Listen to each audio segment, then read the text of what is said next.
Hello, my people. Welcome to another episode of the Let's Talk About Everything series. I thank everyone that has reached out to me since my video yesterday. I know you've seen it in the news now. It's everywhere in international media about the impacts of the rain in Dubai. I'm staying safe. My friends are staying safe. And we're doing all we can to just go through this time peacefully and happily. I see a lot of people that are not having it as easy as we're having it. And I'm praying for them, and I hope that things are a lot better for them. Okay. So on today's episode, we are talking about something that's very important during this period, and it's community. And who better to talk to than the queen of communities herself, Kylie Charles. Hi, Kyle. Hi. Kai is the founder of Black Girl in Dubai, or the Black Dubai community. She's doing a phenomenal job of curating the experiences of Black people in the UAE, as well as ensuring that connection happens in the community. So I'm very happy that Kai is on the episode with us today. Thanks for having me. I'm happy to be here. Amazing. I've known you for how many years now, Kai? Probably about 4 or 5, Yeah, maybe? 4 or 5 years. It's been a minute. Been a while. Yeah, okay. So tell us a little bit about your experience since you moved to the UAE, Kai. It's been great, actually. So I was born and raised in the UK, West London. Grew up there and studied, did music, ran a business.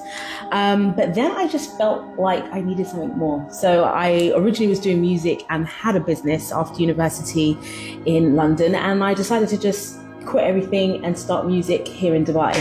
But it wasn't very long before I realized that I personally, just like many others, struggle to find Black products for my hair or for my skin, or just the familiar things that I was used to, things like plantain or jerk chicken at the time when I ate meat.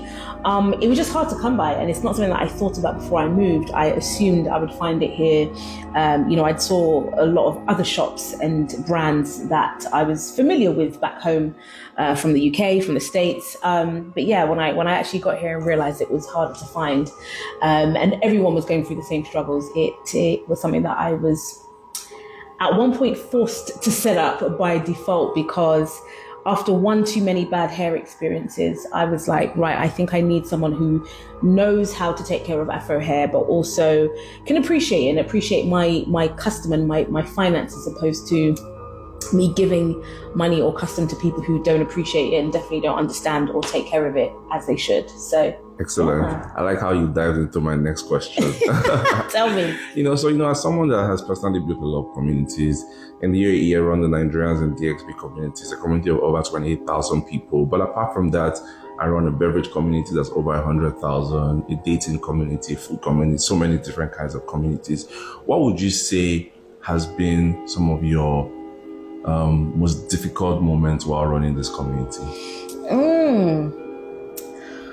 I wouldn't say there's been loads, but I think one of the biggest challenges internally has been bringing people together. I think there is so much beauty and strength, and we come in so many different shapes and sizes. But of course, I'm from the West. I grew up in the UK, but I'm from the Caribbean. And I wouldn't say there's a divide, but there's a misunderstanding with some people from the Caribbean, people from different parts of Europe, from the African diaspora, and people who are directly from the continent. And so, even you and I have had great conversations off camera, because, some people have this thing about the word Black, or this notion of what they think it means to be African, and who can use the word and all this kind of stuff. And that's internally, that's not even externally about what other people think. Yeah. So bringing people together and just encouraging people to appreciate the similarities and the differences, to learn from each other, as opposed to it being a them and us kind of thing. There's already enough of that outside. And there are already a lot of people who don't want to hire or work with or promote, etc., for different reasons. So within us, I feel like we can celebrate that, especially being in the UAE or anywhere where you're an expat. You should come together with people who are from where you're from. So I'm sure when you meet other Nigerians, I meet other Brits, it's kind of like, hey, there's this common ground or familiarity that we have. And I just think bridging that between people from all walks of life across the diaspora is one of the biggest challenges, but also one of the beauties that I find in building the Girl in Dubai directory, the community, and the Black Dubai membership, because it is uniting the people who want to listen and want to come together and want to support those businesses and just meet other people. It's encouraging those conversations that we probably haven't had because we've lived in different parts of the world, or we've been educated in different ways, or different culturally. There's been different things that we've just grown up with. For example, I'm Caribbean, and there's sometimes been a thing if you were Rastafarian. Not so much now, but I think growing up, that was a negative thing.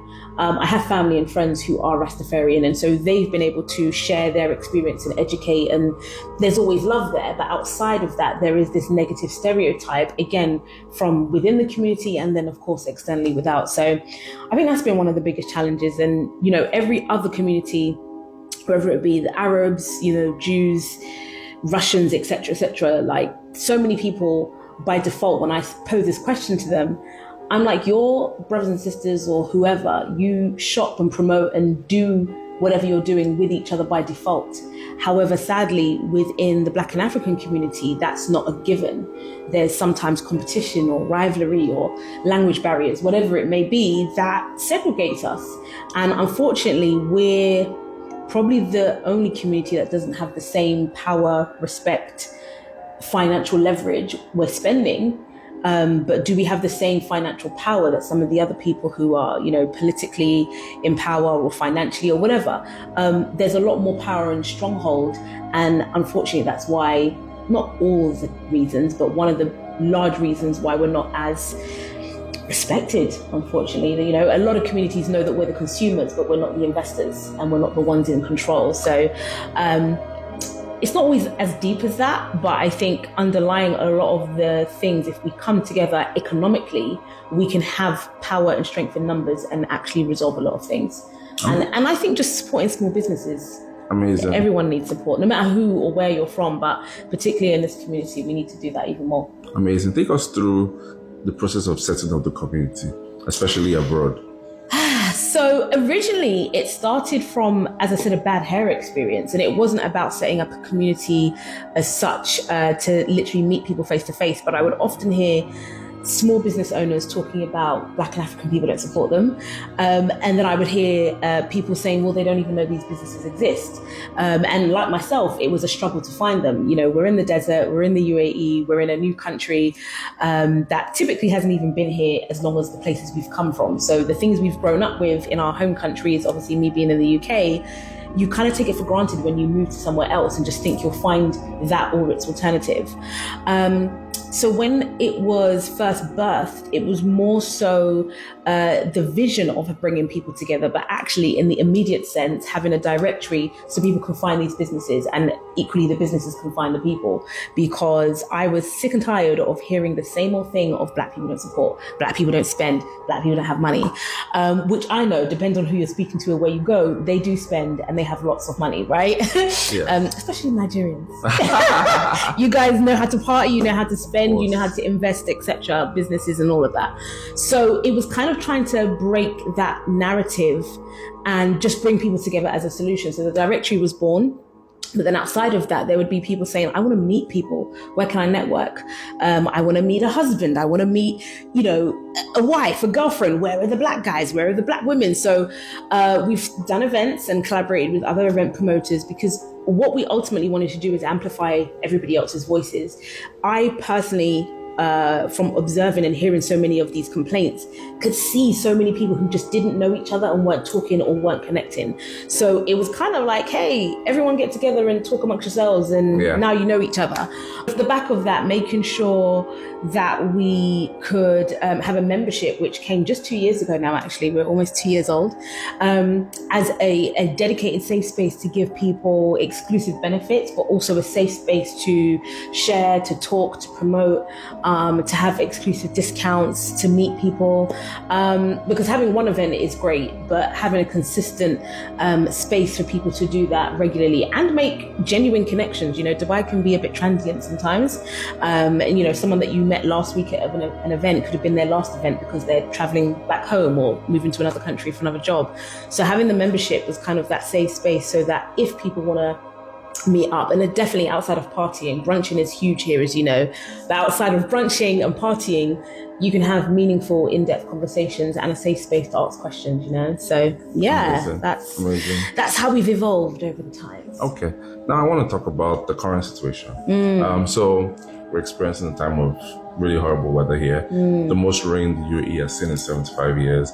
I was reading something around comparing this rain in the UK. This is like 5 months worth of rain in the UK in 24 hours. So it's crazy. So we're going through so much. What is the power of community? Or what has been the role of community in helping during this period? That has been amazing, actually, because there are so many different people from across the diaspora in one space, and sharing and reaching out resources. It's really been a great space, and especially in the membership, there's been a lot of people sharing helpful resources, suggestions, and even just being a safe space. You know, there were a few people who expressed having a bit of anxiety with regards to the level of the storm and where they were based, and just they knew they weren't alone literally, but when you are in a new country or a country that you've maybe been in for a long time and you don't know how to deal with these kind of weird weather updates and things, it was a lot. But having that safe space to express, to share, to ask questions, to just feel like you're not the only person going through it, it's been a massive help. And I think we're all navigating through the changes of the UAE. There's things that happen and change and evolve over the time. I've been here 7 years. I don't know how long you've been here, 5 but plus, yeah. Well, so much has changed from the beginning of when you've arrived, right? And I like that in the sense of technology and just how everything is growing. But when it comes to, I think, weather conditions, it's a safe space for all of us to grow and come together. Amazing. So what else can we expect from the community, from you, Kai, as well? We are going to be doing more things like this, more talks, more podcasts, creating more content. You know, a lot of people love the events that we're doing, love the membership that we're doing, but also how we support the businesses. So we're going to be speaking to a lot of entrepreneurs with regards to their stories. You know, I've been able to have great conversations like this on and off camera with so many different people.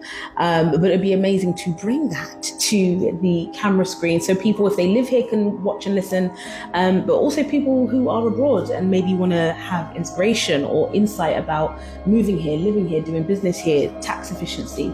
And there's many more. So I won't tell you everything, but that's a little snippet of some of the content and media that will be to come. Okay. So amazing. Thank you very much, Kai, coming on today's episode. Thanks for having me. Yeah, and for all your support over the years. I'm extremely thankful as well. Thank and I look forward to many more things from the community. Amazing. Okay. Thanks so much. Keep up the good work. Thank you so much. Thank you very much, guys, for joining today's episode. That was Kai, and she runs the Black Girl in Dubai page. You can check them out on Instagram and follow them. I'm looking forward to seeing you guys in tomorrow's episode.